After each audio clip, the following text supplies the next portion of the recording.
Alright, now that you have your project all ready to go, now on to, I think, the trickiest part of it all. What we're going to do now is we're going to remove the gray and we're going to add in a background.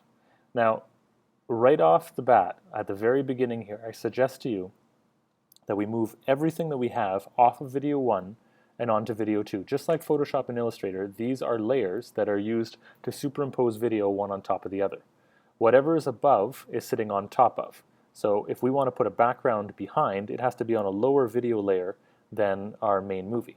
So I'm going to press Alt-A on the keyboard, or if you're using Windows, it's Control-A. If you're using a Mac, it'd be Command-A, but on ours in the lab, it would just be Alt-A. And you'll notice that everything is now selected. All I'm going to do is click and drag so that it's up on the video 2 layer. If you hit this little arrow, you can see most of the the more minute editing that we had done, like our fades and whatnot. If you just collapse this back, you just get a single line.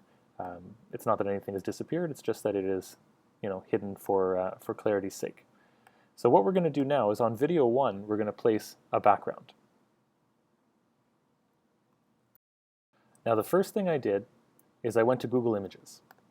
I typed in, for myself, I typed in bus stop. Now it doesn't have to be a bus stop, it's whatever story you had created. I'd suggested a bus stop, but it doesn't have to be this way.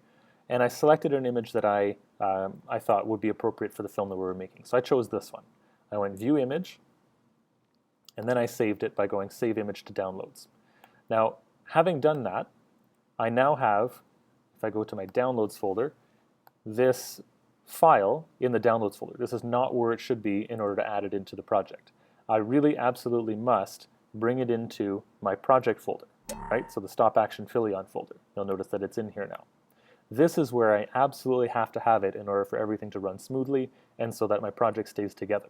Everything that's in your project has to be in the folder. Going back to Premiere now, I'm going to collapse the image folder. So now we're going to bring in that bus stop into here. So I'm simply going to double click and I'm going to get out of my images folder and go back to my root folder. I'm going to grab Bus Stop Madrid. That's the image that I had downloaded. And now you'll notice it's in here. So I'm going to drag it onto video track 1.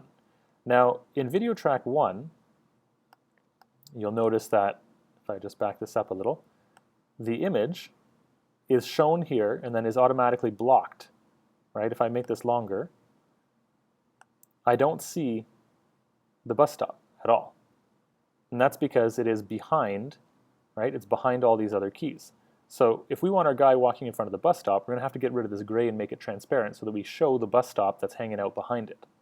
And that's what we're going to do now. So first thing, I'm simply going to line up the bus stop so that it starts at the same time as the rest of our animation, and I'm going to make it the same length as the rest of the animation that we were using. If you were using multiple backgrounds, like you had different scenes and your character transitioned from one area to another, you wouldn't, of course, make this background last the whole time. You would just make it last, the period of time that you would be using it. And then you'd add in different backgrounds for different stages or scenes of your movie. I'm going to put it for the whole thing because ultimately I'm not going to do multiple scenes since this is just a tutorial to show you how it's done. Save my project, always a good idea. Maybe I'll create a second copy of it right now before I do anything fancy. 6. And of course, it'd be a great time to email myself that file as well to ensure that everything is all good and nothing is being corrupted. Protect yourself. You don't want to have to redo this. Okay, so the main issue we're going to have now is how in the world are we going to take out the gray? The way we're going to do this is we're going to select one of the images. I might even zoom in to the timeline here so we can see it a little bit more carefully. You can see that there are images in different blocks. We're just going to select one of them. We're going to create the effect to get rid of this gray, and then we're going to copy that effect onto all the other ones. We'll just have to do it for the one. It might require some tweaking for the others, but as a whole, we hope to be able to use pretty similar settings for all of it to save us some time. And now what we're going to do is we're going to go up here to Window. We're going to choose Window, Effects. You'll notice that your lower palette here has now changed to the Effects window. In the search bar, I'm going to put in the word Key. Key is searching for all of the different video effects you can use that have the word key in it. One of them is called Color Key. If I grab Color Key and drop it in on top of the frame that I have selected, or the image that I have selected, and we go under Effects Controls, you'll notice that now we have color key as an option, as an effect that's on this particular picture. If I back this up to the previous picture, notice that color key is not an option. That's because I haven't put it onto this particular image. I've only put it on to this particular image. Notice that it's appeared again. Okay, so you have to put color key on every single one. Color key works by selecting a color that is going to be transparent. So if we select the eyedropper here, we can then go into our frame and choose the color that is going to become transparent. If I simply choose a medium gray that's in the background, you can see that it's trying to select what is the similar gray and make it transparent. You can kind of see the bus stop starting to come through in the background. Now, of course, this is not great. We go over here to color tolerance, and this means how close to the color that I clicked on does something have to be in order to be deemed transparent. If I increase this, you can see that more of the gray tends to disappear. Now there's a problem. I can't simply go until all of the gray disappears because notice that it had selected some of the blue as gray. So it's made my person disappear. So I can't go that high with the tolerance. So I'll back it up until my person is still there, or my character I should say. That's probably about as far as I can go. And that's fine. I'll now click on color key to see that it's selected. Alt-C, Alt-V to copy it. I now have a second instance of color key. I'm now going to take the eyedropper and I'm going to choose another gray, maybe this gray. Notice that a lot more gray has now disappeared. Minimize that one, click on it. I'll have a third instance, I just copied it. I'll go back into eyedropper, I'll pick this gray this time. And I'm going to do that in stages until I have most of the gray, if not all of the gray, gone. So I'll take this one, copy and paste it, select the eyedropper, pick this dark gray that's hanging out over here, and you can see a lot of it is now gone. I might only have to do one more, maybe two. There we go, that's pretty close, although it looks like my person's starting to disappear. Maybe I need to back off the tolerance a little bit here.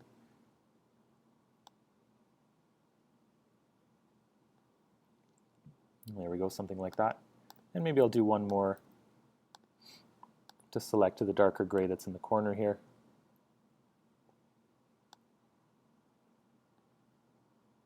Although that one's not working very well, maybe I'll put 15 in for tolerance on that one. And it looks like we will need one more to get rid of these gray lines. It's really going to be tricky to get it perfect. I don't know that necessarily having used gray in the background is going to allow us to get it perfect, but at least it'll let us get fairly close. You can use edge feather too and kind of experiment a little bit with these values. What it does is it creates a little bit of a blend around the outsides. You can see that we've gotten most of the gray and we still have retained the character blue here. Copy paste it one more time. You can do this as many times as you need to in order to get, as much of the gray out as possible. There we go, that looks good. I think we've got it all, or at least very close. So now we have all these color keys. Now we're going to make the assumption that all of these color keys are going to be the appropriate settings for every other frame. They may not be. So for frame by frame, you might have to go in and tweak them and make sure that they are the way that they should be for each one. So not every setting is going to be the same for every frame, but we're going to use that as a starting point. We're simply going to paste these options or these groupings of color keys onto every frame to see how they work out. So here's how you copy. We're going to click in the effects controls box for the one that we modified. We're simply going to put Alt-A on the keyboard, and you'll notice all of our selection or all of our effects that we put on that one frame have been selected. I can then go Alt-C, which has now copied all of these settings, and now I can go to my timeline. I'm going to make a box around, let's say, the first frames that I did not touch. You can see that they're all selected from here to here, and I'm going to choose now Alt-V to paste those options. It may not appear as if anything has happened here because it says multiple clips selected, so it doesn't know what to show because there are multiple clips that have been selected. But because I've pasted, if I select any one of these frames, you'll notice that color key is now on for all of these first ones. So maybe I should go and select all of these ones.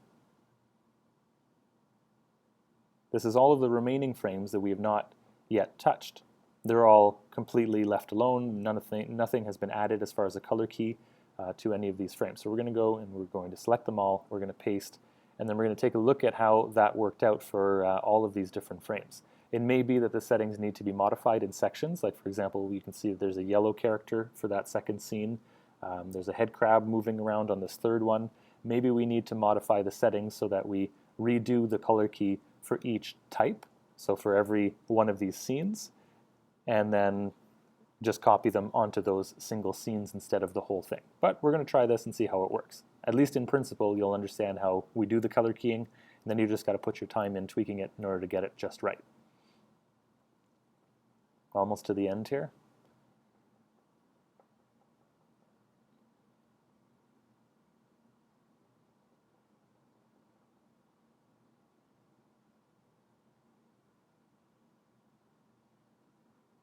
There we go.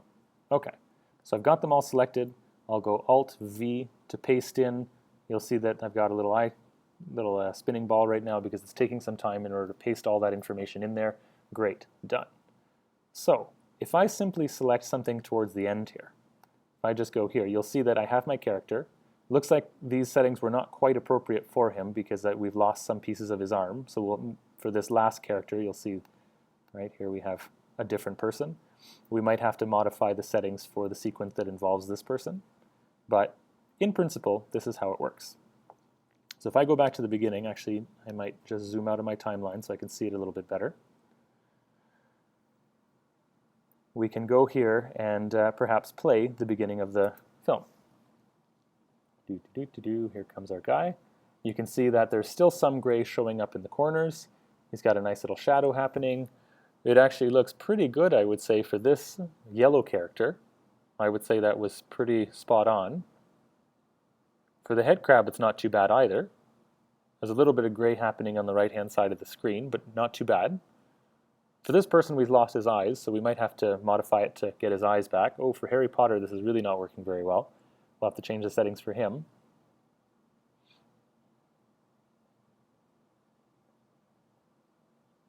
And there you go. So though these settings are not perfect, they certainly did take the background out. So it's just a question of going back and modifying those key settings, those color key settings, for each grouping of frames. So for every scene might have different settings. However, that's how it's done. If you want to go back and see them, you can click into any one of the frames and it'll show you the current color key settings for each of them. The only thing left to do, once you've modified those settings to make it look right, is add audio. We'll look at that in the next segment.